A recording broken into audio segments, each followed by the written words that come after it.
beras tagi. Cakep. Jangan lupa singgah kunci. Cakep. Hari ini kita belajar lagi. Oke. Tentang isu-isu konsolidasi. Let's check it out.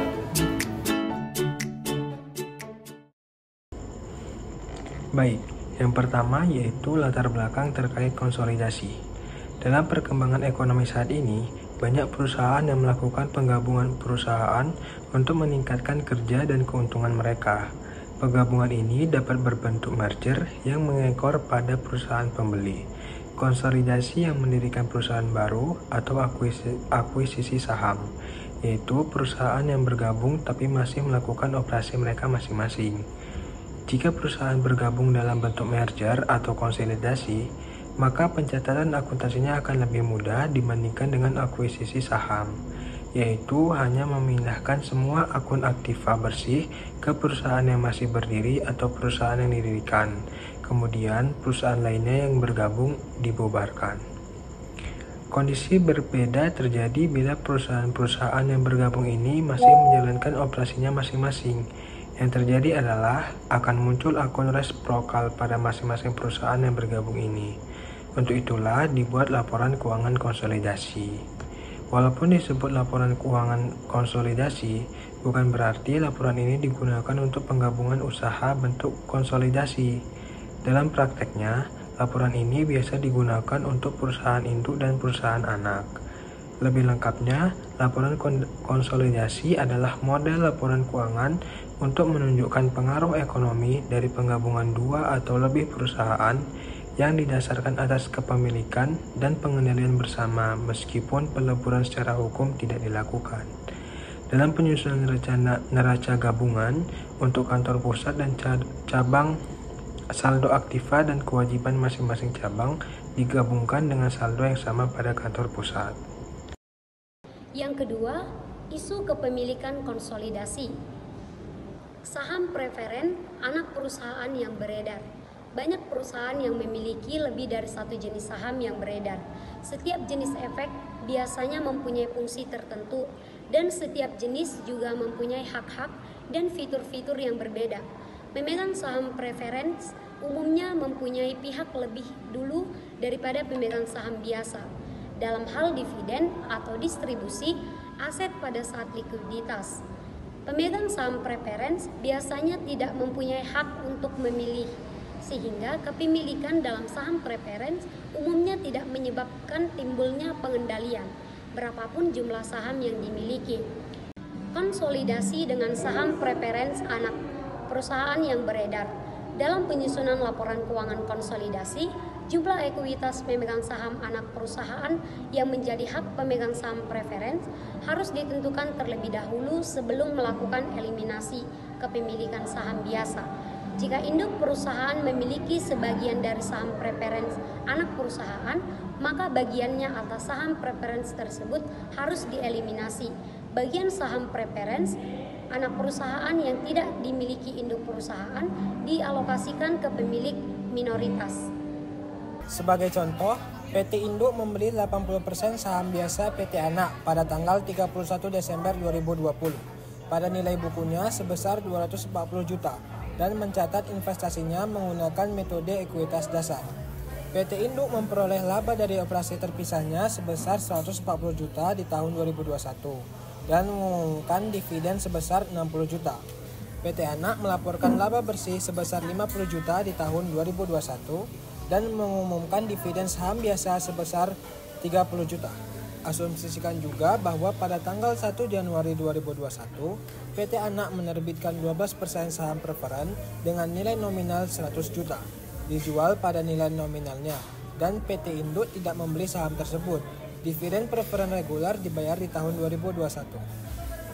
Selanjutnya, C. Alokasi laba bersih dari PT Anak.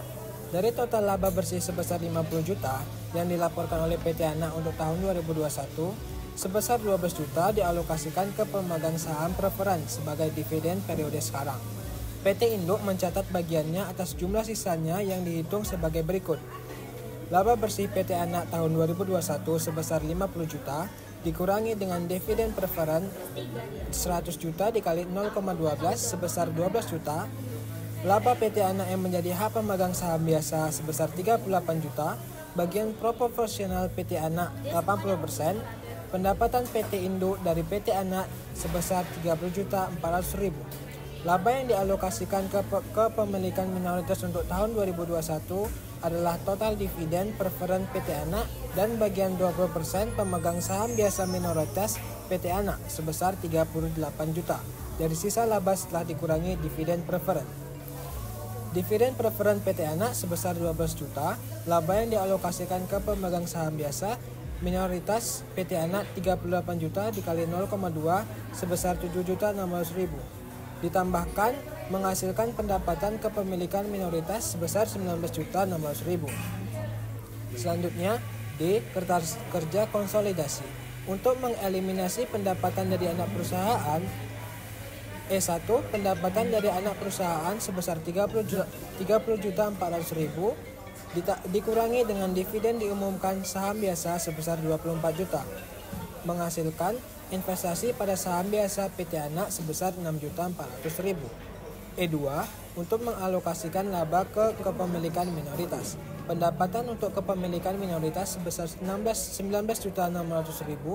dikurangi dengan dividen diumumkan saham preferen sebesar 12 juta, dikurangi dengan dividen diumumkan saham biasa sebesar 6 juta, menghasilkan kepemilikan minoritas sebesar 1.600.000. E3. Untuk mengeliminasi investasi saham biasa awal. Saham biasa PT Anak sebesar 200 juta ditambahkan dengan saldo laba awal tahun 1 Januari sebesar 100 juta dikurangi dengan investasi pada saham biasa PT Anak sebesar 240 juta, menghasilkan kepemilikan minoritas sebesar 60 juta. E4. Mengeliminasi saham preferen anak perusahaan. Saham preferen PT Anak 100 juta dan kepemilikan minoritas sebesar 100 juta. Selanjutnya akan dijelaskan oleh teman saya. Oke, terima kasih untuk teman kami Dimas.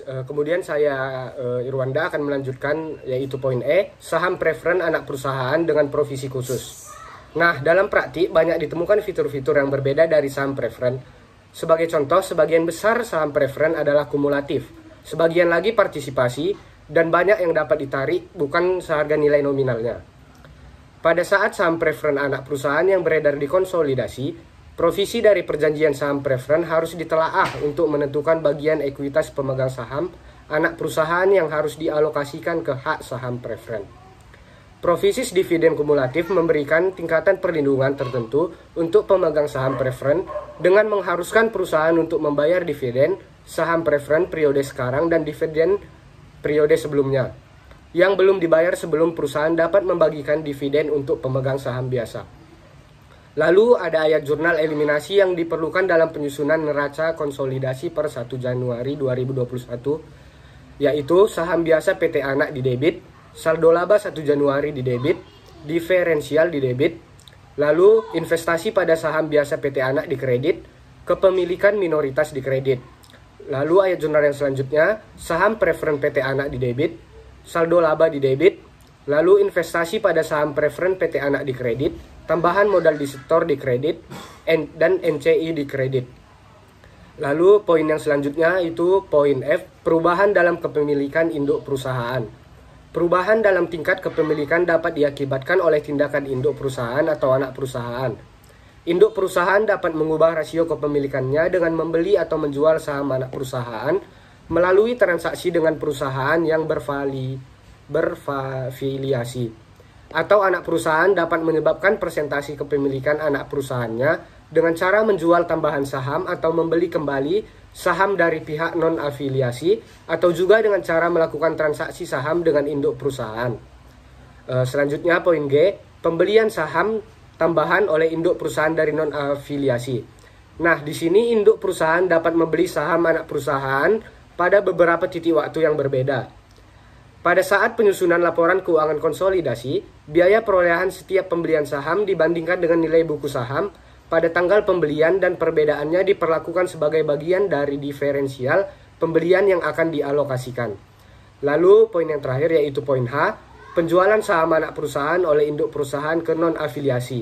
Nah, di sini pada saat perusahaan menjual sebagian atau seluruh investasinya, sering timbul keuntungan atau kerugian dicatat dalam pembukuan penjualan. Nah, pengakuan keuntungan atau kerugian dalam laporan laba rugi konsolidasi atas penjualan saham anak perusahaan dan induk perusahaan tetap mengonsolidasi anak perusahaannya. Nah, sekian dari saya, akan dilanjutkan oleh teman kami. Baiklah, selanjutnya saya akan melanjutkan dari teman saya Irwanda. Selanjutnya itu adalah penjualan saham tambahan anak perusahaan ke non-afiliasi. Pada saat anak perusahaan menjual saham baru ke pihak-pihak di luar entitas ekonomi, maka perusahaan konsolidasi akan mendapat tambahan dana penjualan saham ke non-afiliasi untuk meningkatkan jumlah saham anak perusahaan yang beredar, sehingga akan mengurangi persentase kepemilikan yang dimiliki oleh perusahaan. Pada saat bersamaan, jumlah yang dialokasikan ke pemilikan minoritas dalam laporan keuangan konsolidasi akan meningkat. Jumlah kepemilikan mayoritas atau pengendali dan minoritas atau non-pengendali yang dihasilkan karena adanya transaksi tersebut akan dipengaruhi oleh dua faktor, yaitu yang pertama ada jumlah saham yang dijual ke pihak non-afiliasi, dan juga yang kedua itu ada harga jual saham tersebut ke non-afiliasi. Selanjutnya yaitu ada perbedaan antara nilai buku dan juga harga jual saham anak perusahaan. Jika harga jual saham baru tersebut sama dengan nilai buku dari saham yang beredar, tidak ada perubahan dalam klaim pemegang saham yang sudah ada. Pada saat harga jual yang tidak sama dengan nilai buku, semua pemegang saham biasa mendapatkan alokasi pro rata dari perbedaan tersebut. Dalam situasi seperti ini, nilai buku dari saham anak perusahaan yang dimiliki oleh induk perusahaan berubah walaupun jumlah saham yang dimiliki berjumlah tetap. Selanjutnya K, yaitu penjualan saham anak perusahaan pada harga lebih rendah dari nilai buku. Penjualan saham anak perusahaan ke non-afiliasi pada harga yang lebih rendah dari nilai buku yang ada mempunyai pengaruh kebalikan dari ilustrasi sebelumnya. Klaim induk perusahaan menurun sebagai akibat penjualan saham tambahan pada harga lebih rendah dari nilai buku yang ada. Selanjutnya akan dilanjutkan oleh Saprida. Saya akan menjelaskan tentang pembelian saham anak perusahaan dari induk perusahaannya. Anak perusahaan dapat mengurangi jumlah saham beredarnya dengan pembelian saham dari induk perusahaan maupun pemegang saham minoritas. Dalam praktiknya, pembelian saham dari induk perusahaan jarang terjadi. Induk perusahaannya biasanya mengurangi kepemilikannya di anak perusahaan dengan menjual sebagian kepemilikannya ke non-afiliasi untuk mendapatkan dana tambahan. Pada saat anak perusahaan mengakuisisi kembali sebagian sahamnya dari induk perusahaan mencatat keuntungan atau kerugian sebesar selisih antara harga jual dan perubahan dalam nilai tercatat investasinya. Timbul pertanyaan, apakah transaksi antara induk perusahaan dan anak perusahaannya tersebut dapat dianggap transaksi yang wajar? Akibatnya, pelaporan keuntungan atau kerugian dalam laporan laba rugi induk perusahaan menjadi dipertanyakan. Dari sudut pandang konsolidasi, pada saat anak perusahaan mengakuisisi kembali sahamnya, anak perusahaan transaksi tersebut merupakan transfer internal dan tidak menimbulkan keuntungan ataupun kerugian. Yaitu yang selanjutnya yaitu struktur kepemilikan kompleks. Standar pelaporan yang berlaku mengharuskan penyusunan laporan keuangan konsolidasi jika satu perusahaan maupun pengendaliannya langsung atau tidak langsung atas perusahaan lain. Pembahasan sampai titik ini hanya berfokus pada hubungan induk dan anak perusahaan yang sederhana dan langsung. Akan tetapi, banyak perusahaan yang mempunyai skema organisasi yang lebih kompleks. Yang selanjutnya yaitu 3 struktur kepemilikan. Struktur kepemilikan langsung atau direct ownership. Induk perusahaan mempunyai kepemilikan pengendali, kepemilikan bertingkat atau multi-level ownership. Induk perusahaan hanya mempunyai pengendalian tidak langsung atas perubahan yang dikendalikan oleh anak perusahaan. Kepemilikan timbal balik atau reciprocal ownership atau mutual holdings. Induk perusahaan memiliki mayoritas saham biasa. Anak perusahaan dan anak perusahaan memiliki sebagian saham biasa induk perusahaan. Jika kepemilikan timbal balik tidak diperhitungkan dalam penyusunan laporan konsolidasi, maka sebagian dari jumlah yang dilaporkannya akan dinyatakan terlalu tinggi. Oke, saya akan melanjutkan dari teman kami Saprida, yaitu adalah dividen saham anak perusahaan. Di mana di sini utang dividen anak perusahaan dalam bentuk saham anak perusahaan memerlukan sedikit perubahan dalam jurnal eliminasi yang digunakan dalam penyusunan laporan keuangan konsolidasi. Karena dividen saham terbit secara profesional untuk semua pemegang saham biasa. Pemilikan relatif dari pemegang saham, pengendalian dan minoritas tetap tidak berubah.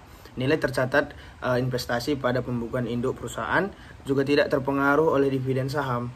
Di lain pihak, akun ekuitas pemegang saham dari anak perusahaan mengalami perubahan, walaupun total ekuitas pemegang saham tidak berubah. Dividen saham mencerminkan kapitalisasi permanen dari saldo laba, sehingga saldo laba menjadi berkurang dan saham biasa dan mungkin juga tambahan modal di setor akan bertambah. Yang kedua ada di sini A, yaitu adalah ilustrasi dividen saham anak perusahaan. Sebagai ilustrasi untuk perlakuan dividen saham anak perusahaan, asumsikan bahwa dalam contoh PT Induk dan PT Anak mengumumkan 25% dividen saham untuk 2001 atas saham biasanya sehingga 200 juta dan memutuskan untuk mengapitalisasi nilai nominal dari saham tersebut, yaitu PT Anak mencatat dividen saham tersebut dengan jurnal. Dividen saham diumumkan di kredit dan saham biasa di kredit. Kemudian kita ke materi yang kedua, yaitu adalah dividen saham anak perusahaan. Di sini ada jurnal eliminasi akun investasi dan saldo ekuitas pada awal periode, di mana jurnalnya yaitu adalah saham biasa PT Anak di debit, baru saldo laba 1 Januari itu juga ada di debit. Kemudian di kreditnya itu adalah ada investasi pada saham PT Anak, dan kedua adalah kepemilikan minoritas, itu juga ada di kredit. Dengan adanya pengumuman dividen saham oleh anak perusahaan, semua ayat jurnal dieliminasi sama kecuali ayat jurnal eliminasi investasi. Ayat jurnal diubah menjadi sebagai berikut, yaitu adalah saham biasa PT Anak itu di debit, saldo laba 1 Januari juga di debit, dividen saham diumumkan juga di debit. Kemudian yang untuk kreditnya adalah investasi pada saham PT Anak, dan kedua adalah kepemilikan minoritas di kredit. Sekian mungkin dari saya, kemudian akan dilanjutkan oleh teman saya Putri, yaitu adalah contoh soal. Terima kasih. Baiklah, selanjutnya saya akan menjelaskan salah satu dari contoh soal terkait isu-isu konsolidasi, di mana soal yang akan saya jelaskan ini berkaitan terkait entitas induk mengakuisisi saham tambahan dari pihak ketiga. Jadi bunyi soalnya yaitu PT Induk memiliki kepemilikan atas saham PT Anak sebesar 60% yang diperoleh pada tanggal 2 Januari tahun 2015. Pada saat itu PT Induk membayar sebesar 420 juta, yaitu sebesar proporsi nilai aset bersih PT Anak. Komposisi ekuitas PT Anak pada saat itu terdiri dari saham biasa dan juga saldo laba, yang masing-masing senilai 500 juta dan juga 200 juta. Pada tanggal 31 Desember tahun 2015, PT Induk membeli saham tambahan dari PT Anak melalui pihak ketiga sebesar 30% dengan membayar 250 juta. PT Anak melaporkan laba dan mengumumkan dividen selama tahun 2015 yang jumlahnya masing-masing sebesar 50 juta dan juga 30 juta. Nah, yang diminta pada saat ini adalah buat jurnal yang dibutuhkan selama transaksi tersebut. Yang pertama, kita harus menghitung nilai aset bersih pada tanggal 31 Desember 2015, di mana nilai aset bersih PT Anak itu sebesar 720 juta. Nanti kita akan melihat perhitungannya dapat dari mana 720 juta.